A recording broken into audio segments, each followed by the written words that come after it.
Hello friends, welcome to my YouTube channel the curious mind. आज हम पढ़ेंगे mid brain के बारे में। जैसे कि पिछले वीडियो में हमने फोर ब्रेन के जितने भी पार्ट्स थे हमने उसको कवर कर लिया है, और आज हम देखेंगे मिड ब्रेन के फंक्शन क्या है, और मिड ब्रेन का हमने यहाँ पे टीएस कट किया और उसका एक डायग्राम बनाया है। इस डायग्राम के माध्यम से हम आपको समझाएंगे और कोशिश करेंगे कि ज़्यादा से ज़्यादा आपको समझ में आए, और आप भी कोशिश करें, थोड़ा सा डिफिकल्ट होगा बट आप भी कोशिश करें इसको समझने के लिए, ठीक है। और एक इंपॉर्टेंट बात बता दूं कि कई लोगों ने मुझे कमेंट किया कि सर आपका वीडियो को क्वालिटी बेस्ट नहीं है, तो मैं उन लोगों को बता दूं कि आप थोड़ा सा वीडियो को क्वालिटी आप बढ़ा लीजिएगा। कई बार ऐसा होता है कि इसको कम क्वालिटी में आप देखेंगे तो क्लियर नहीं दिखेगा। ये फुल एचडी में वीडियो बनता है, तो आप हो सकता है कि थोड़ा सा क्वालिटी बढ़ाएंगे तो मे भी क्लियरली आपको दिखाई पड़े। और एक और इम्पोर्टेंट बात है, मेरे साइट्स पे सारे नोट्स अवेलेबल है, चाहे वो एचएपी हो, फार्माकोलॉजी हो, या फिर हॉस्पिटल एंड क्लिनिकल फार्मेसी हो, फार्मेकोथेरेपेटिक्स हो। अगर किसी भी स्टूडेंट को नोट्स चाहिए तो आप मुझे कमेंट करके बता दें, या फिर मेरे साइट्स पे डायरेक्ट जाके आप विजिट कर सकते हैं, ठीक है। तो अभी हम स्टार्ट करते हैं मिड ब्रेन के बारे में कि मिड ब्रेन का कौन सा पार्ट है। तो सबसे पहले जानेंगे मिड ब्रेन जो है, एक इसको हम बोल सकते हैं मेलेंसिफेलॉन। मिड ब्रेन मेलेंसिफेलॉन के नाम से भी जाना जाता है, और मिड ब्रेन जो है ब्रेन का सबसे छोटा पार्ट है। Smallest part of the brain is mid brain. ये अबाउट 2.5 सेंटीमीटर लॉन्ग होता है, और ये लोकेटेड कहां होता है, अगर इसकी लोकेशन की बात करें कि मिड ब्रेन कहां ब्रेन में लोकेटेड होता है, तो ये मेनली थर्ड वेंट्रिकल और फोर्थ वेंट्रिकल के एबव में जो है लोकेटेड होता है। ब्रेन में थर्ड वेंट्रिकल और फोर्थ वेंट्रिकल होता है, वहां पे ये क्या होता है, लोकेटेड होता है, ठीक है। अब देखिए मिड ब्रेन को जो है मेनली दो भागों में डिवाइड किया गया है।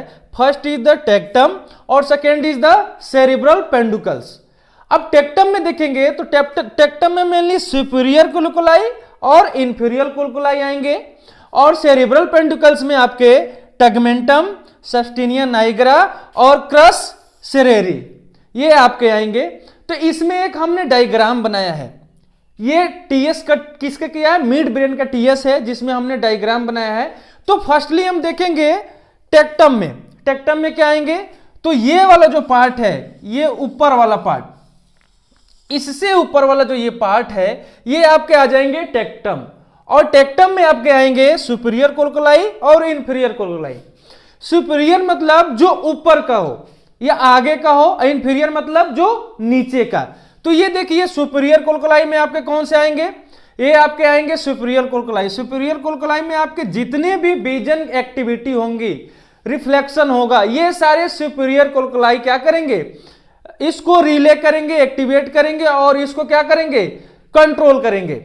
जैसे अगर बात करें कि हम किसी भी इमेज को देख रहे हैं, फोटो को देख रहे हैं, गेम देख रहे हैं, वीडियो देख रहे हैं, मूवी देख रहे हैं, ये सारा कंट्रोल जो है सुपीरियर कोलुकुलाई करता है। जैसे हम किसी चीज को अचानक देख रहे हैं, या फिर गेम देख रहे हैं, मूवी देख रहे हैं, हेड इधर उधर कर रहे हैं, ये सर जो है इधर उधर घुमा रहे हैं, ट्रंक इधर उधर घुमा रहे हैं, इन सारे चीजों को कंट्रोल करता है ये सुपीरियर कोलुकुलाई। क्या करता है, कंट्रोल करता है, ठीक है।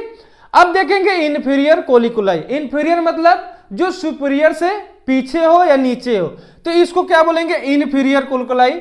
इन्फीरियर कोलुकुलाई मेनली जो है सुनने के लिए, या किसी भी साउंड या डांस, सिंगिंग, इन सारी चीजों को सुनने के लिए क्या करता है, वो एक्टिव करता है, या फिर इसको रेगुलेट करता है। जैसे अचानक से गन शूट हुआ और क्या हुआ, हमें सुनाई पड़ा, हमने डर गया और हम अपने आप को बचाने की कोशिश कर रहे हैं, या फिर लाउड स्पीकर, या फिर अचानक से आप रूम में बैठे हैं और कोई अचानक से आके धम से आवाज गिरा दिया, और धम से गिरा दिया तो क्या हुआ, अचानक से इंफॉर्मेशन आपके कानों में गई, और कानों से वो ब्रेन में रिले हुआ इंफॉर्मेशन इंपल्स का, और वो क्या हुआ, तुरंत हम वहां से डर गए और हट गए।